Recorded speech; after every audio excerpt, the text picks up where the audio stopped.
इमरान खान, इमरान खान, इमरान तेरे जान निसार, इमरान तेरे जान निसार, इमरान तेरे जान निसार, इमरान तेरे जान निसार,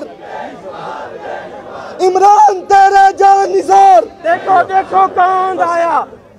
बिस्मिल्लाहिर्रहमानिर्रहीम। सदर सेक्रेटरी इय्याका नअबुदु व इय्याका नस्तईन।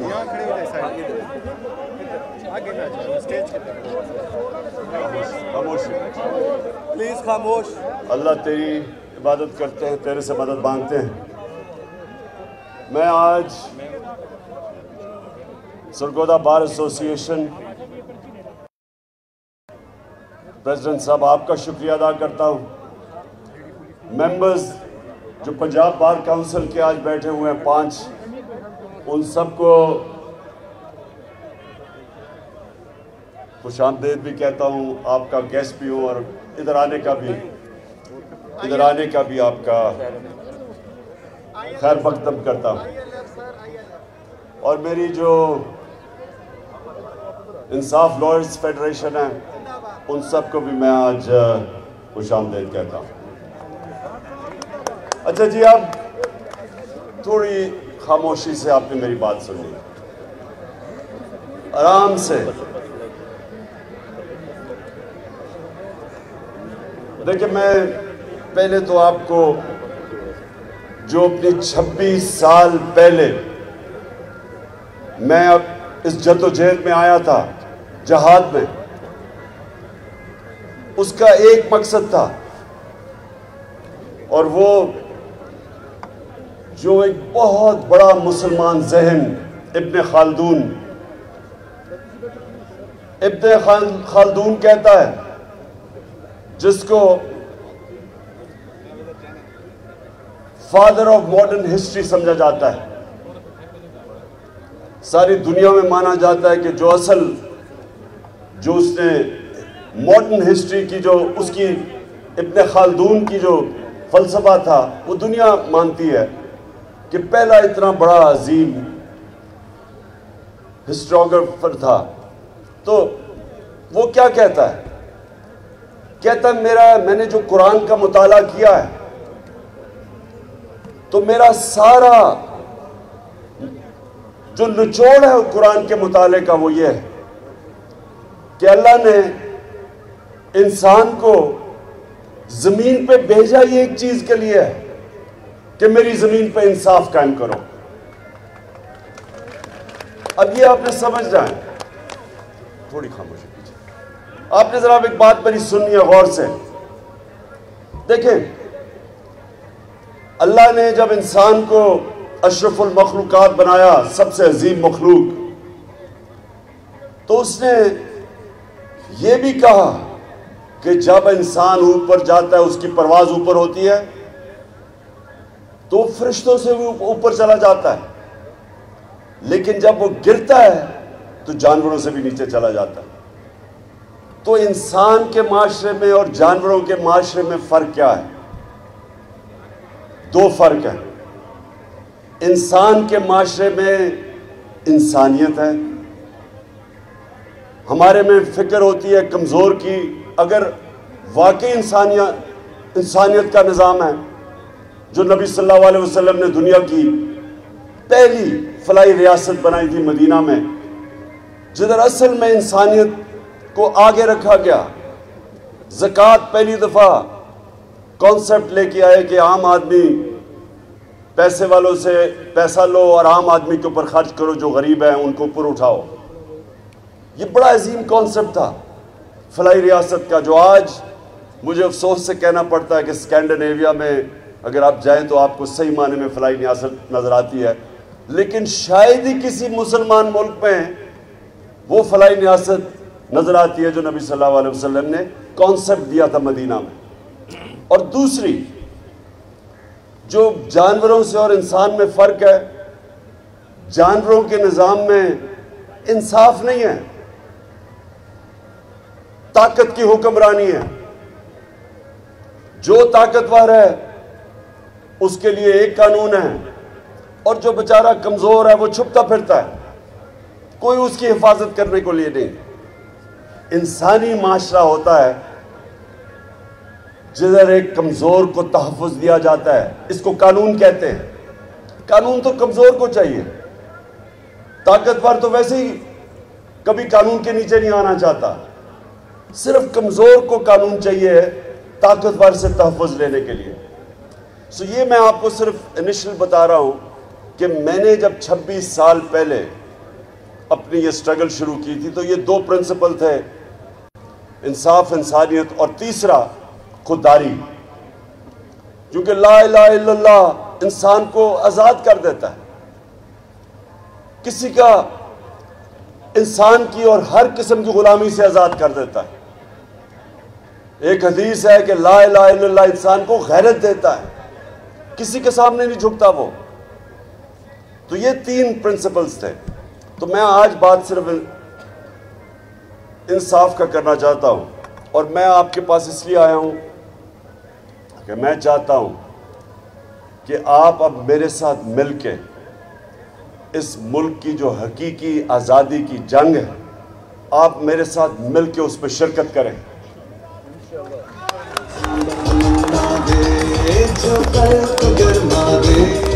तो जो खुददारी है, जो अल्लामा इकबाल गुलाम मुसलमानों को जगा रहे थे अपनी शायरी से, खुद ही को कर बुलंद इतना, इंसानों को उठा रहे थे, गैरत दे रहे थे। और फिर शाहीन तो वो है जब अपनी जंजीरें तोड़ के ऊपर जाता है। गुलाम तो अच्छा गुलाम बन जाता है। मौलाना रूमी जिस तरह कहते कि जब अल्लाह ने इंसानों को कहते, जब अल्लाह ने तुम्हें पर दिया तो क्यों जमीन पर रेंग रहे हो? क्योंकि अल्लाह ने हम सबको वो पोटेंशियल दिया है कि हम तो फरिश्तों के ऊपर भी जा सकते हैं, लेकिन मसला यह है कि गुलाम ऊपर नहीं जा सकता। चाहे वो गुलाम हो इसलिए कि एक मुल्क के अंदर जुल्म का निजाम हो, जो ताकतवर का इंसान गुलाम बन जाते हैं। ये जो फ्यूडल स्ट्रक्चर है या जो जागीरदाराना निजाम है, ये क्या है कि जो ऊपर जागीरदार है वो कानून के ऊपर है, नीचे जो बेचारे हैं उनके पास कोई हुकूक ही नहीं है, तो गुलाम रहते हैं। मैं हमेशा बताता हूं लोगों को कि जब भी इस बर्रे सगीर में फतह करने वाले कॉन्करर्स आए, सब शुमाल से आए, सिवाय अंग्रेज के जो समुंदर से आया। तो कोई रास्ते में रुकावट नहीं होती थी। जब वो पहाड़ों से निकलता था, अफगानिस्तान से, खैबर से निकलता था, तो सीधा रास्ता पहुंचा था दिल्ली का, क्योंकि लोग गुलाम थे। जब वो गुलाम थे तो वो लड़ता ही कोई नहीं था अपनी आज़ादी के लिए। सिर्फ आज़ाद लोग अपनी आज़ादी के लिए लड़ते। तो एक पानीपत की जंग होती थी और जो भी जीता वो हिंदुस्तान का सरबराह बन जाता था। बाकियों की जिंदगी पे कोई फर्क नहीं पड़ता था, क्योंकि वो पहले गुलाम थे। सिर्फ आज़ाद लोग खड़े होते हैं अपनी आज़ादी के लिए, सिर्फ आज़ाद लोगों की परवाज होती है। तो एक तो हमने अपने मुल्क को, ये जो हम ऊपर इंपोर्टेड हुकूमत बैठी हुई है, जो कि बैरूनी अमरीकी साजिश से हमारे पर मुसल्लत की गई है, जो वो हर काम करेंगे जो ऊपर से हुक्म आएगा, ये आपके हकूक के लिए कभी खड़े नहीं होंगे। इन्होंने पूरी कैंपेन चलाई कि पाकिस्तान में बहुत महंगाई आ गई, इमरान खान को इसलिए हटाना चाहिए कि महंगाई बहुत ज्यादा है। जो 4 महीने में इनके दौर में महंगाई आई है, इस मुल्क की तारीख में ऐसी महंगाई नहीं आई। आज जो महंगाई है, जिन लोगों को बिजली के बिल मिले हैं, ये तो अभी एक ही है। हर चीज आज महंगी हो गई, और इनसे पूछो तो कहते हैं जी IMF का हुक्म है। बल्कि हमारे ऊपर एक नई चीज, पहले इन्होंने तौहीन मजहब लगा दिया मेरे पे, अब मदीना में जाके लोगों ने इनको चोर कह दिया। उसमें मेरा क्या कसूर था? मेरे ऊपर तौहीन मजहब, मेरे ऊपर यहाँ FIR काट दी। अब एक मिनट, अब शौकत तरीन के ऊपर एक और नई, उसे कहते हैं जी इसको गद्दारी की दफा लगनी चाहिए। वो क्या है कि जी इसने IMF की तौहीन कर दी, तौहीन IMF, एक और FIR आप कटने लगी है। तो एक मिनट, अभी नहीं, तो एक मिनट थोड़ा सा जरा जज्बा संभाले। मैं जरा, क्योंकि आपसे बड़ी इंपॉर्टेंट बातें करने आया हूं जी। तो सबसे पहले ये याद रखें कि हमारी जो हकीकी आज़ादी की तहरीक है, उसमें हमने एक आज़ाद, खुद मुख्तार, गैरतमंद कौम बनना है, जो कभी किसी की, स्वाय ऊपर वाले की, किसी की गुलामी नहीं करेगी। और हम फैसले, पाकिस्तान के फैसले पाकिस्तान में होंगे, कोई इंपोर्टेड फैसले नहीं होंगे इस मुल्क पे। कि अगर हम समझते हैं कि रूस से तेल में हिंदुस्तान 40% कम कीमत पे तेल खरीद रहा है, हम क्यों नहीं खरीद सकते? क्योंकि ये इंपोर्टेड हुकूमत को खौफ है कि जिन लोगों की ये गुलामी कर रहे हैं वो इजाजत नहीं देंगे इनको, लोग बेचारे महंगाई में पिस जाएं। ये वो करेंगे जो इनके आका इनको हुक्म करते हैं। और हम सुने जरा, और हम जिस कौम ने 70-80 हज़ार अपने लोगों को कुर्बान किया अमेरिका की जंग में शिरकत करके, और आज अगर वो अमेरिका कह रहा है कि बेसिस दो पाकिस्तान में या हमारे ऊपर से ड्रोन अटैक करे वो अफगानिस्तान में, हम क्यों किसी की जंग में शामिल हो? क्या हमें सबक नहीं मिल गया? तो ये दूसरी चीज है कि मैं चाहता हूं कि आगे से मेरी कौम कभी किसी की जंग में शिरकत ना करे, किसी के लिए अपने लोगों को हम कुर्बान ना करें। और जो दूसरी चीज जो जिसके लिए मैं आप सबको तैयार करने आया हूं, देखें, जो उससे भी बड़ी जंग है। हजरत अली का कौल है कि कुफर का निज़ाम तो चल जाएगा, लेकिन नाइंसाफी यानी जो जुल्म होता है जिधर, वो निज़ाम नहीं चल सकता। विंस्टन चर्चिल, दूसरी जंग अजीम, हिटलर की फौजें फ्रांस में खड़ी हैं, बमबारी हो रही है बरतानिया के, लोग घबराए हुए हैं कि हम बचेंगे या नहीं। तो वो प्राइम मिनिस्टर विंस्टन चर्चिल से पूछते हैं कि क्या हम बच जाएंगे? वो जवाब देता है कि क्या हमारी अदालतें इंसाफ दे रही हैं? जब उन्होंने कहा दे रही हैं, तो उसने कहा कोई कुव्वत हमें तबाह नहीं कर सकती। जो आपकी मुझे मदद की जरूरत है, यहां हमें इंसाफ की जंग लड़नी है, रूल ऑफ लॉ की, कानून की हुक्मरानी की जंग। ये इसके लिए आप सबसे ज्यादा जिम्मेदारी आपकी है। पाकिस्तान की जो वकला कम्युनिटी है, आपके ऊपर अल्लाह ने जिम्मेदारी डाली हुई है।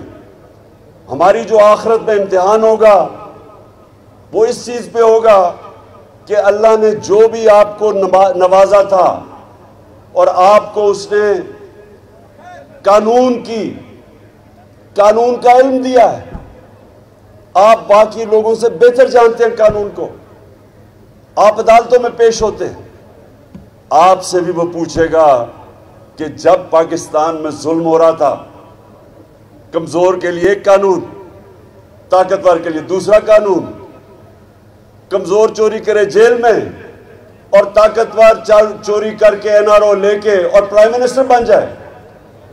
ये इस निजाम के मुतालिक हजरत अली ने कहा था कि ऐसा निजाम नहीं चल सकता। और सारे दुनिया के अंदर, मैं सारी दुनिया फिरा हूं, सिर्फ अमीर और गरीब मुल्कों में फर्क एक है। गरीब मुल्कों में ये जुल्म का निजाम है, नाइंसाफी का निजाम है, और अमीर मुल्कों के अंदर इंसाफ है। जिधर रूल ऑफ लॉ है उधर खुशहाली है, और जिधर जंगल का कानून है वह गुर्बत है। ये वक्त है पाकिस्तान में कि हम सबको अब इस हकीकी आज़ादी के लिए लड़ना है, क्योंकि इंसाफ इंसानों को आज़ाद करता है, जुल्म इंसानों को गुलाम बनाता है।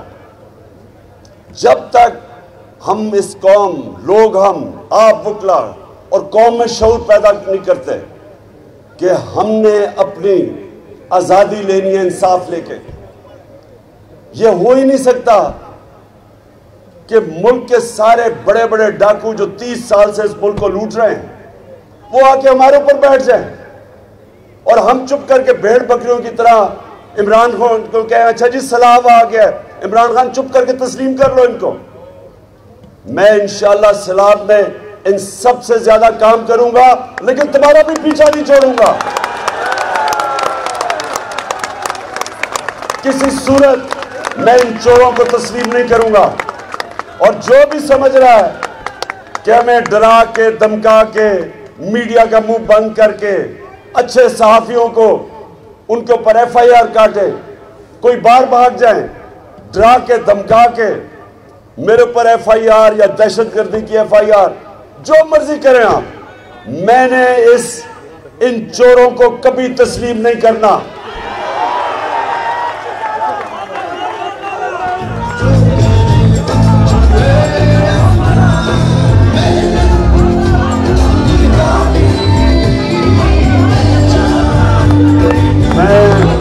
मैं अपने सारे पाकिस्तान के वकला को आज इस हकीकी आज़ादी की तहरीक में दावत दे रहा हूं।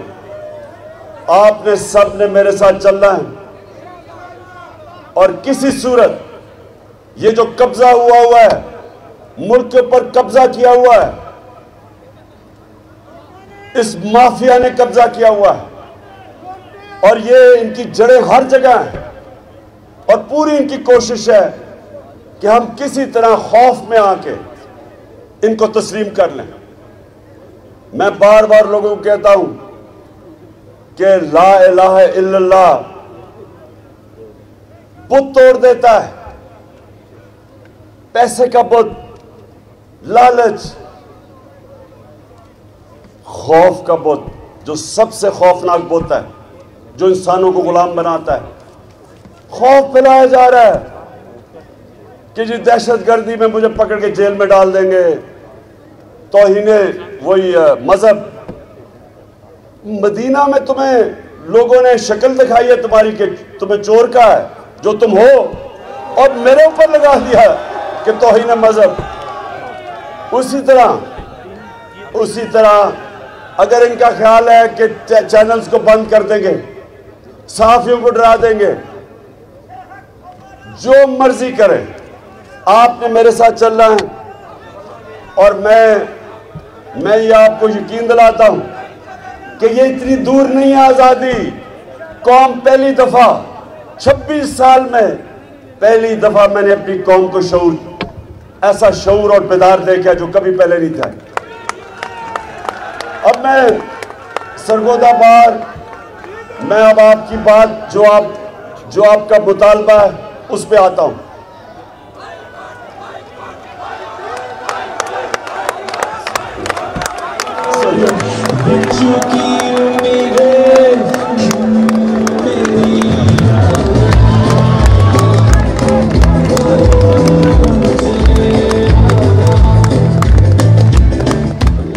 मैं देखें, सबसे पहले तो मैं आपको एक बात कहना चाहता हूं कि पहले मैं अपने ज़ाती ख्यालात आपके सामने पेश करूंगा और उसके बाद मैं हाल भी आपको बताऊंगा कि हमने कैसे यहाँ को सरगोदा में एक डिविजनल बेंच लेना है जो आप सबका है। देखिए, पहले मैं अपना ज़ाती व्यू, मेरा ज़ाती व्यू ये है कि पाकिस्तान के अंदर जो हर डिवीज़न है इसको सूबा बनना चाहिए। सुने, वो मैं इसलिए कह रहा हूं कि देखिए, एडमिनिस्ट्रेटिवली जितना मैनेजेबल सूबा होगा उतना आप बेहतर लोगों की खिदमत कर सकते हैं, आप लोगों के मसले हल कर सकते हैं। यही नहीं कि सिर्फ यहां से बखर मियां वाली से उठ के एक आम आदमी को जाना पड़ता है लाहौर हाई कोर्ट। ये सिर्फ बात नहीं है, और भी मसले हल करने के लिए उसको लाहौर जाना पड़ता है। मैं ये समझता हूं कि आगे हमें ये सोचना चाहिए, इसके ऊपर डिबेट होनी चाहिए कि हम अगर ज्यादा सूबे बना दें, डिविजन्स को बना दें, इसके ऊपर डिबेट करें। होगा ये, मकसद सिर्फ एक है कि आम आदमी की जिंदगी आसान हो। हमारी कोशिश होनी चाहिए कि जो तबका मुश्किल जिंदगी गुजारता है उसकी हम आसानी कैसे पैदा कर सकते हैं। मेरा ख्याल कि अगर यूनिट ज्यादा बन जाए, उनके मसले वहां हल हो जाए, लोकल गवर्नमेंट सिस्टम अच्छा बन जाए, तो पहले तो ये चीज, और दूसरा ये भी कि इंसाफ, जिस तरह मैंने शुरू में बात की, सबसे इंपॉर्टेंट चीज है माशरे में इंसाफ होता है। इंसाफ के लिए बिल्कुल लोगों को मीलों दूर नहीं जाना पड़ता। इतनी सफर आम आदमी, बिल्कुल बात ठीक कहते हैं, वो जाके कहां ठहरेगा, उसको पैसे खर्च करने पड़ते हैं, किराया देना पड़ता है, वहां रहना पड़ता है। और मैं आपको ये भी बताऊं कि सारी दुनिया के अंदर जब आबादी बढ़ती गई तो सूबे भी बढ़ते गए। क्यों बढ़ते गए? क्योंकि वहां सबने कहा कि लोगों को हम कैसे इंसाफ दे सकते हैं। आप ये सोचें कि पाकिस्तान की आबादी 40 करोड़ थी। जब पाकिस्तान बना है तो इसकी आबादी 40 करोड़ थी, आज 22 करोड़ है। 40 लाख 40 लाख नहीं 40 करोड़, हाँ सॉरी 40 लाख। 40 पाकिस्तान की आबादी 40 मिलियन थी और आज पहुंच गई है 220 मिलियन। सो जब इतनी तेजी से बढ़ी आबादी तो उनको हमने सर्विस भी वैसे करना है। 40 मिलियन से 220 मिलियन, इसका मतलब कि उनके लिए आपने और सहूलतें पैदा करनी है, ताकि एडमिनिस्ट्रेशन का तो मकसद ही एक होता है कि लोगों के मसले हल करें। तो इसलिए इसके लिए डिबेट की ज़रूरत है। आपका जो बेंच है, मैं ज़ाती तौर पर समझता हूं कि ज़रूर बनना चाहिए। मेरी सिर्फ एक रिक्वेस्ट होगी कि इसके और भी बार, मुझे पता है लाहौर बार के अंदर बड़ा वो शोर मचाएंगे, बेहतर ये है कि हम बैठ के, और मैं बीच में पढ़ता हूं, हम बैठ के उनको कन्विंस करें कि ये लोगों की बेहतरी है इसमें।